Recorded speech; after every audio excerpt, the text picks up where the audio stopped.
कविराज गोस्वामी चैतन्य चरितामृत में लिखते हैं कि मंगलाचरण करने से जीवन के सारे विघ्न दूर हो जाते हैं। अब पकड़ लिया मंगलाचरण शब्द, कह देता हूं। ये मंगलाचरण शब्द जो है ना, आपने सुना होगा ना मंगलाचरण। ये मंगलाचरण शब्द जो है संस्कृत शब्द है। संस्कृत के जितने भी शब्द हैं ये सारे शब्द किसी ना किसी धातु से बनते हैं। ये मंगलाचरण जो है मंगी धातु से बना है। जैसे हम लोग भक्ति कहते हैं ना, भक्ति भजन, तो ये भजन शब्द जो है भज धातु से बना है। और भज सेवायाम, भज धातु का अर्थ है सेवा, तो भजन भक्ति जो है ये सेवा के अर्थ में है। मंगलाचरण संस्कृत शब्द, और ये शब्द मंगी धातु से बना है, और मंगी धातु जो है यात्रा के अर्थ में है। और आप सब लोग जानते हैं कि हम लोग यात्रा में हैं।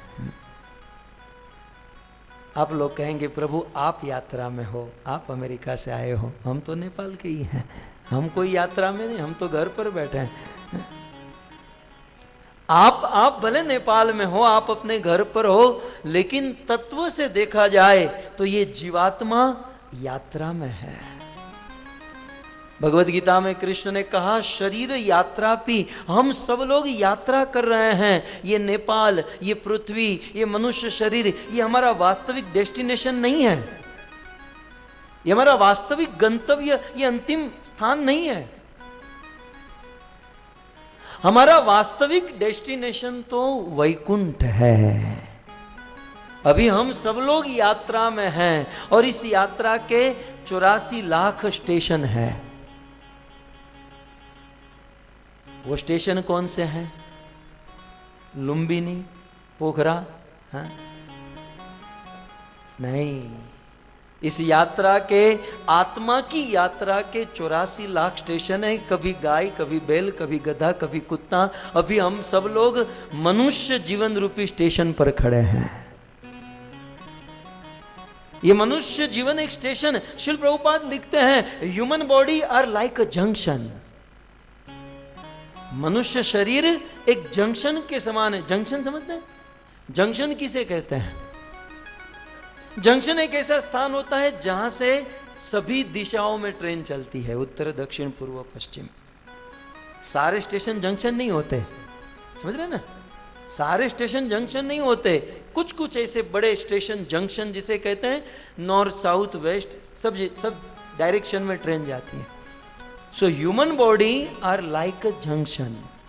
मनुष्य शरीर जंक्शन के समान है। ऐसा जंक्शन है, यदि अच्छे काम किए तो स्वर्ग, बुरे काम किए तो नरक, नॉर्थ में। अच्छे काम किए तो साउथ में, स्वर्ग में। ये जंक्शन है। तो कुल मिलाकर शरीर यात्रा भी। अब समझ में आ गया, हम लोग यात्रा में हैं? चाहे आप हो या हम हैं, हम सब लोग यात्रा में हैं। इतना समझ में आ गया?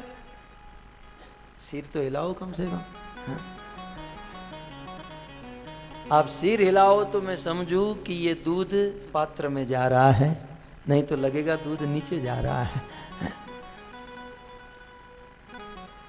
तो हम सब यात्रा में हैं। अब मैं आपको कहूं, आप कभी कभी फ्लाइट में या ट्रेन में जाते होंगे। जब आप ट्रेन में बैठते हैं तो एक अनाउंसमेंट होती है। क्या अनाउंसमेंट होती है? यात्रियों से निवेदन है, यहां वहां देखकर टाइम पास ना करें। ये तो मेरा शब्द है। यात्रियों से निवेदन है कि बग्गा न मारे।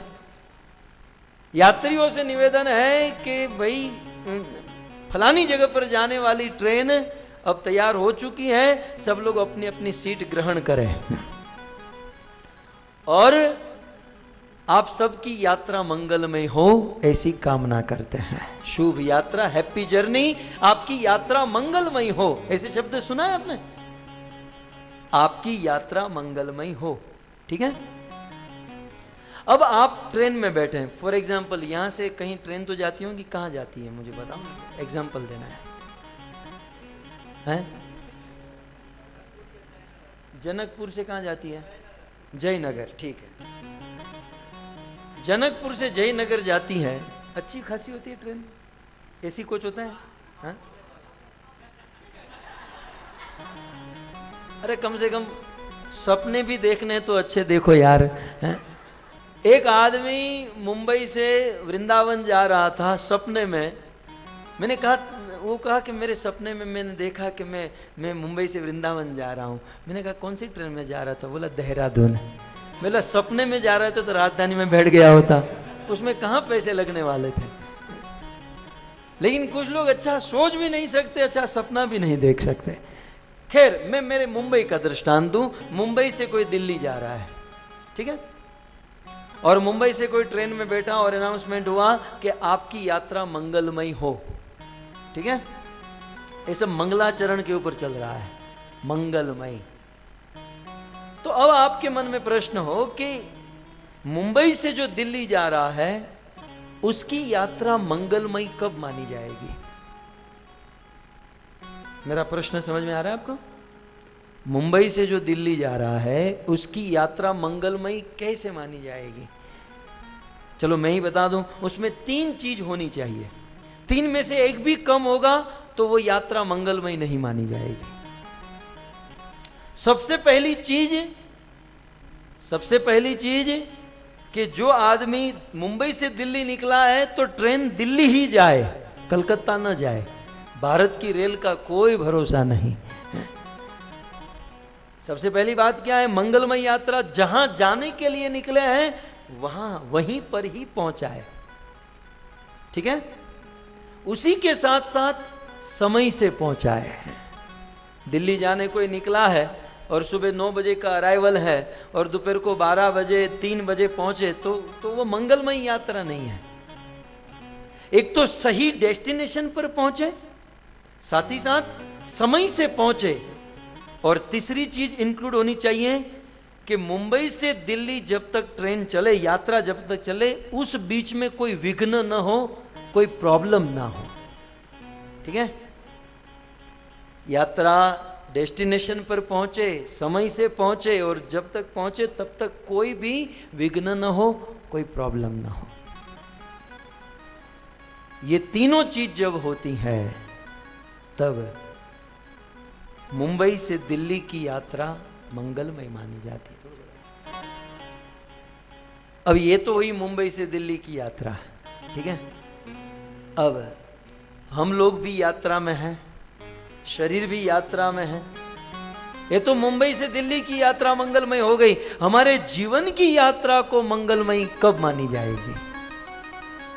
हमारे जीवन की यात्रा मंगलमय कब मानी जाएगी? सबसे पहले यह जीवन की यात्रा अर्थात इसी जन्म में हम वैकुंठ पहुंचे, न नरक जाए न स्वर्ग में जाए, कहां जाए? डेस्टिनेशन वैकुंठ में जाए। एक दूसरा, समय से वैकुंठ पहुंचे, मतलब इसी जन्म में वैकुंठ पहुंचे, ऐसा नहीं 2, 5, 10 हजार जन्म के बाद। और तीसरा, भगवान के भजन में जब तक हम वैकुंठ पहुंचे तब तक हमारे जीवन में कोई विघ्न ना आए, तब हमारे जीवन की यात्रा मंगलमय मानी जाएगी। कि हम वैकुंठ में जाए, इसी जन्म में वैकुंठ जाए और भगवान को प्राप्त करे, तब तक कोई विघ्न ना आए, तो हमारी यात्रा मंगलमय मानी जाएगी। और ऐसे जीवन की यात्रा को यदि मंगलमय बनाना है तो मंगलाचरण करना चाहिए, भाव से मंगलाचरण। सबसे पहले वीडियो पाने के लिए लाल गोविंद दास YouTube चैनल को सब्सक्राइब करें और बेल आइकॉन को प्रेस करना ना भूलें।